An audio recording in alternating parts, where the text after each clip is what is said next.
poucas palavras. Um olhar sobre o mundo, a vida e a sociedade, à luz da Palavra de Deus, com Augustus Nicodemos.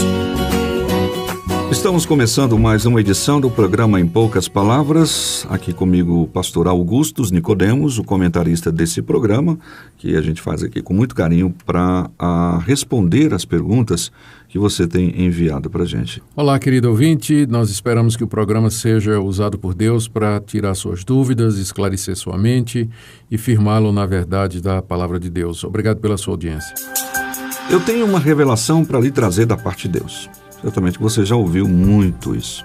E a nossa ouvinte internauta Jennifer, através do e-mail, ela já ouviu e ouve muito essa expressão. Ela tem dúvidas com relação a esta questão, pastor Augustus.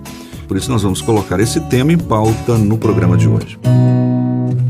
Pastor, a Jennifer diz o seguinte: eu tenho visto muitos cristãos fazerem revelações. E em seguida ela faz a seguinte pergunta: é de Deus uma pessoa trazer revelação sobre o que ainda pode acontecer em nossas vidas? O que é que eles têm em mente quando diz, eu tenho uma revelação a fazer? Ok. Essa não é uma pergunta muito fácil de responder, não. Não imagino. Vamos tentar.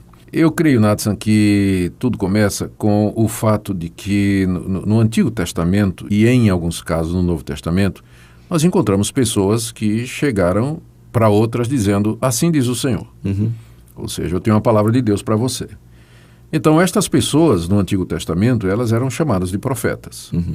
Então, o profeta era alguém que é o porta-voz de Deus, que trazia uma mensagem de Deus para alguma pessoa e, às vezes, falava a respeito do que Deus iria fazer com a nação inteira. Os casos mais conhecidos são, naturalmente, dos profetas que escreveram os livros que hoje estão no cânon do Antigo Testamento. Isaías, Jeremias, Ezequiel, Daniel, Oséias, Joel, Amós, Obadias, e aí vai a lista toda. Estes homens começam as suas profecias, seus livros, dizendo, assim diz o Senhor. E nos 2 livros de Samuel, nos 2 livros dos reis e nos 2 livros das crônicas, nós lemos também de outros profetas, esses não escreveram nenhum livro da Bíblia, mas que eles eram mandados por Deus para anunciar o que é que Deus ia fazer. Com frequência, tinha a ver com o destino de Israel e também com o futuro do rei ou da pessoa a quem o profeta, era enviado. Então, de fato, houve um período em que Deus, com frequência, falava através dessas pessoas, e essas pessoas chegavam e diziam, eu tenho uma palavra de Deus para você. Quando Cristo veio ao mundo, ele, de acordo com o livro de Hebreus, é a revelação final de Deus. Está dito lá em Hebreus capítulo 1, tendo Deus outrora falado muitas vezes e de muitas maneiras aos pais pelos profetas, nesses últimos dias nos falou pelo seu Filho. Então nós podemos considerar que Jesus Cristo é o, assim diz o Senhor, final de Deus. É a revelação última, completa, perfeita. Por quê? Porque é o próprio Deus. Ele assumiu a forma humana, um corpo humano verdadeiro, andou entre nós, se tornou um de nós, e Cristo então nos transmite a vontade e a revelação final e suficiente de Deus para nós. No Novo Testamento, nós encontramos referência feita pelos apóstolos ao dom de profecia. Você encontra o dom de profecia em praticamente todas as listas. Tem 2 listas lá em 1 Coríntios 12, está lá, o dom de profecia. Você tem uma lista em Efésios, capítulo 4, o dom de profecia está lá também, está falando de profeta. Lá em Romanos, capítulo 12, você também tem o dom de profecia. E você tem uma lista na 1 de Pedro, capítulo 4. Então, o dom de profecia aparece em quase todas elas. E a grande pergunta, então, é o que são, ou o que é o dom de profetizar? Para muita gente, o dom de profetizar continua sendo aquilo que eles veem no Antigo Testamento e no Novo. Pessoas que recebem uma palavra da parte de Deus e trazem essa palavra ou para a igreja ou para indivíduos. O grande problema com essa interpretação, Nathan, é que as revelações que eram dadas no Antigo Testamento e no Novo Testamento aos apóstolos e profetas, elas tinham a ver com o plano de Deus de salvar o mundo. Elas eram revelações da chamada história da redenção. Deus dizendo, por exemplo, eu vou trazer os assírios contra a nação de Israel, eu vou levantar um salvador. Você vê o profeta Isaías descrevendo a morte de Cristo na cruz. Você vê o apóstolo Paulo falando a respeito do surgimento do anticristo e da vinda de Cristo, de que os mortos vão ressuscitar. Você vê o apóstolo João descrevendo no livro de Apocalipse como será a vinda de Jesus e o novo céu e a nova terra. Ou seja, estas revelações eram manifestações inspiradas, autoritativas, infalíveis de Deus com respeito ao seu plano de salvação. Uma vez que estas revelações elas foram escritas, elas foram registradas sob a orientação do Espírito Santo, no livro que nós chamamos Bíblia, esse tipo de revelação não tem mais. Ou seja, o que Deus tinha a nos dizer a respeito do que Ele vai fazer, já está dito. Eu sei o que é que vai acontecer. Tudo o que nós precisamos saber está nas Escrituras. Eu já sei o que é que vai acontecer. O próximo passo é a vinda, vai surgir o anticristo, vai ter a grande tribulação, Cristo vem buscar a sua igreja, vai haver o juízo final, a ressurreição dos mortos. Eu sei o que é que vai acontecer porque Deus já me revelou através dos profetas e dos apóstolos. Eu não preciso hoje de um profeta para dizer para mim que Cristo vai voltar, né, que os mortos vão ressurgir. Eu não preciso de alguém chegar para mim e dizer, olha, Deus me mandou dizer para você que Ele vai te abençoar, que Ele te ama, que Ele quer o melhor para ti. A Bíblia já me diz isso, né? Eu não preciso desse tipo de revelação, de tipo de profecia. Então, o dom de profetizar que nós encontramos mencionado no Novo Testamento e que Paulo diz, coisa assim, todos vocês podem profetizar, está lá em 1 Coríntios capítulo 14, é na verdade trazer uma palavra para o momento. É uma palavra de Deus para o momento, não necessariamente predictiva, anunciando o futuro, mas uma palavra de exortação. O que pouca gente se dá conta, Natsan, é que grande parte do ministério dos profetas, tipo Isaías, não era predizer o futuro, mas exortar o povo. Para chamá-lo de volta ao caminho. Exatamente. Voltem para Deus, arrependam-se, larguem os ídolos, retomem o caminho a lei que Moisés deu da parte de Deus. E se vocês não fizerem isso, aí vinha a predição. Se vocês não fizerem isso, se vocês não largarem os ídolos, se vocês não se arrependerem, então Deus vai trazer o castigo sobre vocês. Eu li certa ocasião, por exemplo, o profeta Elias, quando entra na corte do rei Acabe e diz que não vai chover e que Deus haveria de cerrar os céus, ele estava chamando, trazendo a lembrança aquilo que Deus já havia dito sobre os malefícios da desobediência. Exatamente, você está se referindo a Deuteronômio 28, né? As maldições da aliança, né? Lá está escrito que se o povo de Deus quebrasse a aliança, adorasse outros deuses, Deus iria mandar a seca. Então, até quando os profetas, os grandes profetas do Antigo Testamento, eles falavam do futuro, na verdade, era só um desdobramento daquilo que a lei já dizia. A lei dizia, se você desobedecer, vai ter seca. E quando Elias chega e profetiza a chegada da seca, ele está fazendo isso em cima daquela revelação anterior, que foi a respeito da vontade de Deus quando o seu povo desobedecesse. Então, eu tenho muita dificuldade hoje com esse conceito, né, de revelação, de profecia, como sendo adivinhar o que é que vai acontecer na vida do irmão ou o que é que está acontecendo escondido na vida do irmão. Eu não encontro isso no Novo Testamento, Natsan.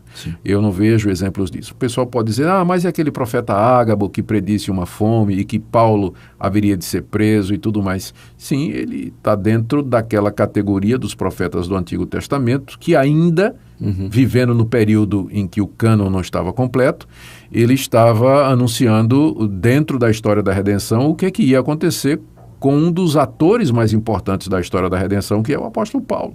Então, eu tenho muita dificuldade. Agora, eu não posso dizer, Natsan, que Deus não pode fazer isso hoje. Sim. Ninguém pode dizer que Deus não pode revelar a alguém o que é que vai acontecer no futuro de outra pessoa. Deus pode fazer isso? Pode. Mas isso seria uma coisa normal? Não. Se isso acontecer, seria absolutamente uma exceção, ela teria caráter particular e pessoal, e nada do que foi dito ali pode servir de doutrina para a igreja. Porque a doutrina da igreja... Esse é um ponto fundamental. Exatamente. A doutrina da igreja está na Bíblia. Se Deus lhe revelou que você um dia vai morar na França, Então, essa é uma questão entre você e Deus. E não uma doutrina. Você não pode chegar assim na igreja e dizer, olha, Deus me revelou que eu vou para a França, então o nome dessa igreja agora é Igreja Evangélica Francesa. Enviadora para a França. Nada disso, nada disso. Quem não tiver esse nome também... Exatamente. E se Deus não revelou a você onde é que você vai passar as férias, então você é carnal, eu que sou espiritual. Então, isso aí de forma nenhuma. Agora, Nathan, quando a gente lê o Novo Testamento, as cartas que os apóstolos escreveram aos cristãos, você percebe que, em muitas ocasiões, eles estão orientando os cristãos a respeito de como conduzir a sua vida. Em nenhum momento você encontra Paulo, Pedro, João, Tiago, o autor de Hebreus, Judas, dizendo assim, ora para Deus revelar qual vai ser o teu futuro. Ao contrário, eles dizem assim, sejam sábios, sejam prudentes, consultem os outros, não sejais insensatos, mas procurai compreender qual é a vontade de Deus.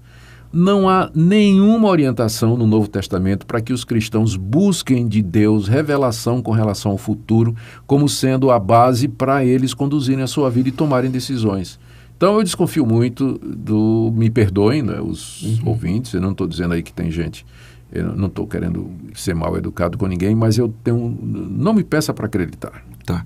A questão, pastor Augustus, é que certa feita eu vi uma charge, né, uma dessas caricaturas, não é bem caricatura, uma charge mesmo, né? Sim. De alguém olhando para o céu e dizendo, Deus, fala comigo. E aí da nuvem sai uma mão entregando uma Bíblia para ele, né?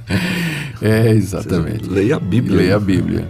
Eu uma vez ouvi também uma outra coisa que dizia assim, se tiver uma profecia e ela trouxer alguma coisa que vá além da Bíblia, então ela deve ser rejeitada. Se ela trouxer alguma coisa que está de acordo com a Bíblia, ela é desnecessária, porque já está na Bíblia, né? Está lá, né? Então, ou num caso ou no outro, nós ficamos de fato com a Escritura. Então, nesse caso também, nós não podemos afirmar que Deus está em silêncio, né? Uma vez que a Bíblia está aí pronta, revelada. Sim, nosso Deus, ele fala.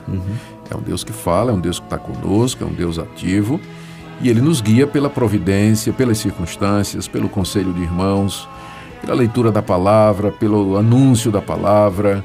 Há dezenas de métodos que Deus usa para guiar o seu povo e responder às orações. O problema com revelações é a questão subjetiva e que acaba competindo em concorrência com a palavra escrita, não é? Então, como é que a pessoa... Uma vez o profeta Jeremias disse assim, o profeta que tiver um sonho, conte como um sonho. Exatamente. Não diga que foi uma coisa que eu mandei. Né? Exatamente. Então, eu acho que tem muita gente que está fazendo isso. Teve um sonho, teve um pressentimento, e ele acha que é Deus que está falando com ele e já se apressa em dizer isso aí. Eu teria muito cuidado com isso, porque abre a porta para subjetividade. Porque é o seguinte, se Deus falou com você, você está acima de crítica. Sua palavra é inerrante, é infalível. Né? Como é que eu vou dizer alguma coisa? Se Deus falou por você, você está dizendo assim, olha, assim diz o Senhor, tem uma palavra de Deus para você, eu vou mais me encolher, me humilhar e escutar, né? Mas eu não creio que exista nenhuma pessoa que esteja acima de crítica. Tanto é que lá em 1 Coríntios 14, Paulo diz assim, vocês profetizam e os outros julguem. A palavra do profeta é para ser julgada. Além do fato de que, se você olhar biblicamente, a vida dos profetas não foram fáceis, não foi uma vida difícil. Todo mundo quer profetizar hoje, mas ninguém quer ser jogado no fundo de um poço cheio de lama como Jeremias, né? Nem cerrado ao meio, como a tradição diz que aconteceu com Isaías. Pois bem. Então, nós ficamos aqui com esse tema, respondendo aí a pergunta da nossa ouvinte, a Jennifer, né, sobre a questão de revelações e profecias. Anote aí o nosso WhatsApp para você continuar entrando em contato, 6296389557, e o nosso e-mail empoucaspalavras@terra.com.br. Pastor Augusto, suas palavras e despedidas neste programa. Muito obrigado, querido ouvinte, mais uma vez pela sua audiência. E se você quiser ouvir a voz de Deus, de fato, vá ler a Escritura, peça a Deus que fale através da sua palavra inerrante e infalível. Deus o abençoe.